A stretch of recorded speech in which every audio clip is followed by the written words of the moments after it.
కొన్నాళ్ళు మీ నాన్నగారి ఇంట్లో ఉంటావు ఈ హిమవంతుని యొక్క అంతఃపురంలో. కొంతకాలం అయిపోయిన తర్వాత చిలికెత్తెలతో కలిసి మళ్ళీ అరణ్యానికి ఎడతావు. వెళ్ళి అరణ్యంలో పరమశివుడి గురించి తపస్సు చేస్తావు. ఈసారి నువ్వు చేసిన తపస్సుకి మీనాంకవైరియు మెచ్చగలడు. మీనాంకవైరి అంటే మన్మధునికి శత్రువు. మళ్ళీ వెనక కథని గుర్తు చేస్తున్నాడు.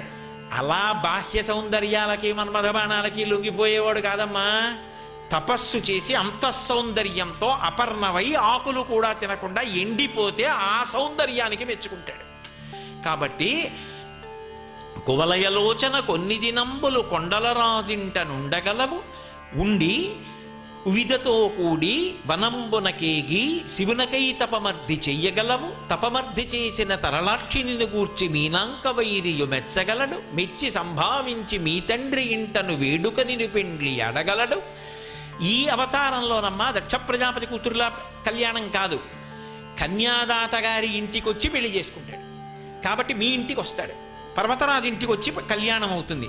కళ్యాణం అయిన తర్వాత వేడుక నిన్ను పెండ్లి ఆడగలడు. పెండ్లి ఆడి అర్థాంగలక్ష్మివై ఎంత అనుకూల దాంపత్యం అవుతుందో తెలుసా? ఆయన శరీరంలో సగం నువ్వైపోతావు. అర్ధాంగలక్ష్మివై సకల భువన రాజ్య సంపదలు పొంది సకల భువన రాజ్య సంపదలకు అధినేత్రి అవుతావు.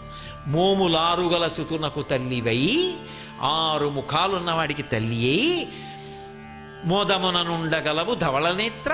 చాలా సంతోషంగా ఉంటావమ్మా, బెగపెట్టుకోకు అన్నాడు. మేనకాదేవి ఉపశాంతి పొందింది, హిమవంతుడు ఉపశాంతి పొందాడు, పార్వతీదేవి ఉపశాంతి పొందింది. అమ్మయ్య మన పిల్లకి చాలా సంతోషం ఉందిట, ఏమీ బెంగపెట్టుకోవలసిన అవసరం లేదు అని అందరూ కూడా ఎంతో సంతోషాన్ని ఆనందాన్ని పొందారు. పార్వతీదేవి ఎటు వచ్చి చెప్పాడుగా శంకరుడు, సోది చెప్పినటువంటి స్త్రీ రూపంలో ఆవిడ కూడా ఏమీ తెలియనట్టుంటుంది. వచ్చినవాడు శంకరుడని తెలియనట్టుంటుంది. శంకరుడు తాను సోది చెప్పేది కాదని తెలియనట్టు, తాను సోది చెప్పినదే అయినట్టు అంత సహజంగా ఆయన చెప్తాడు. ఆయన వెళ్ళిపోయాడు, ఆవిడ లోపలికి వెళ్ళిపోయాడు. కొంతకాలం అయిపోయింది. ఒకనాడు అకస్మాత్తుగా మేనకా హిమవంతుల దగ్గరికి వెళ్ళింది. అమ్మా అమ్మ నేను తపస్సు చేసుకోవడానికి వెళ్ళిపోతానమ్మా అంది. ఉమా అంది తల్లి. వద్దమ్మా అంది.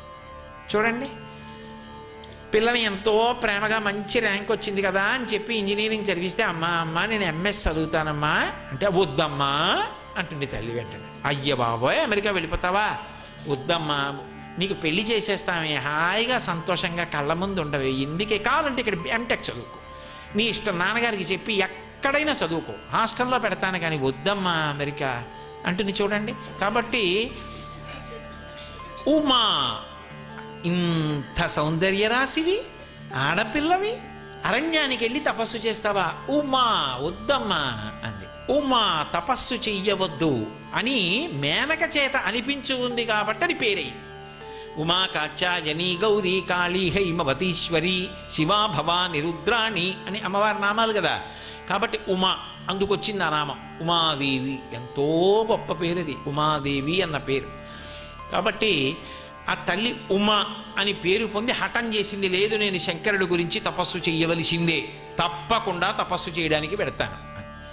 సరే అంత హఠం చేస్తున్నావు, తప్పదు, వెళ్ళి అయితే శంకరుడి గురించి తపస్సు చెయ్యి అని చిలికెత్తెళ్ళందరినీ తీసుకుంది. హిమవత్ పర్వత ప్రాంతంలో అరణ్య ప్రాంతానికి వెళ్ళింది.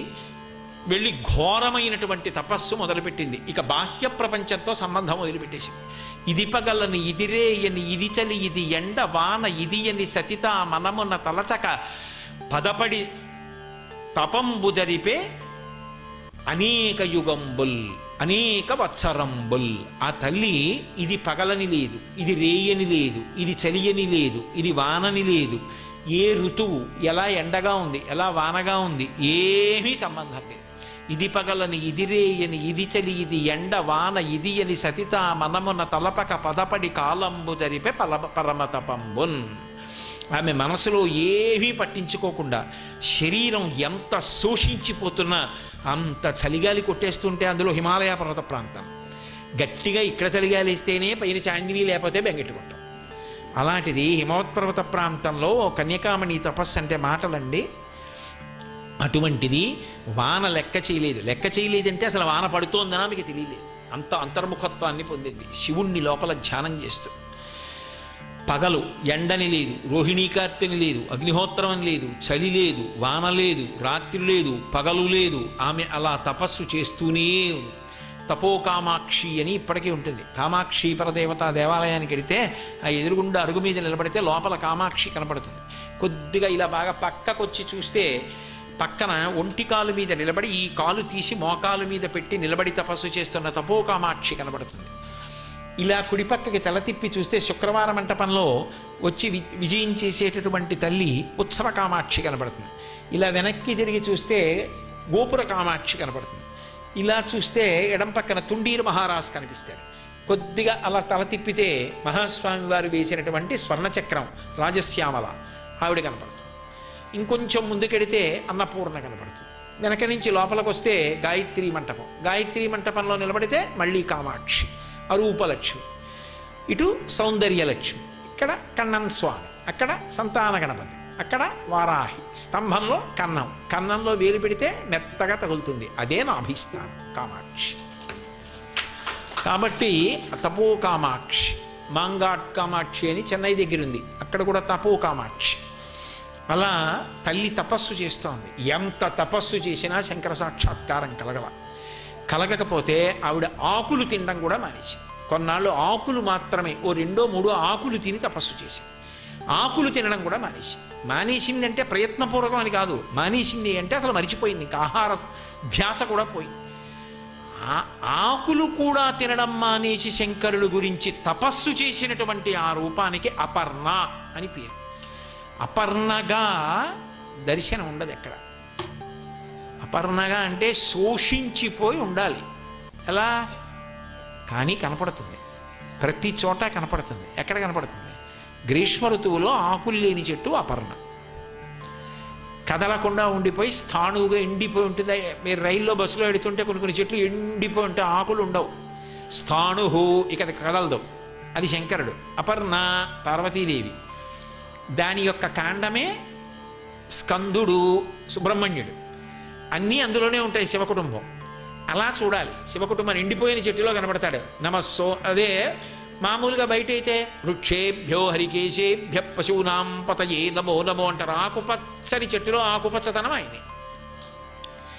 కాబట్టి అపర్ణ అని పేరు పొందింది. గొప్ప తపస్సు చేస్తోంది. అంత తపస్సు శంకరుడి కోసం. ఇంత తపస్సు చేస్తే వచ్చాడు శంకరుడు. ఏ రూపంలో వచ్చాడు? అదో చమత్కారం. ఆయన చేసే విన్యాసాలు అనన్య సామాన్యం. పార్వతీ కళ్యాణం మలుపులు అంత అద్భుతం. అసలు అంత గొప్ప మలుపు తిరిగిపోయింది అక్కడ పార్వతీ కళ్యాణం. అసలు అటువంటి మలుపు ఎక్కడ కనపడదు. నమః శివాయ.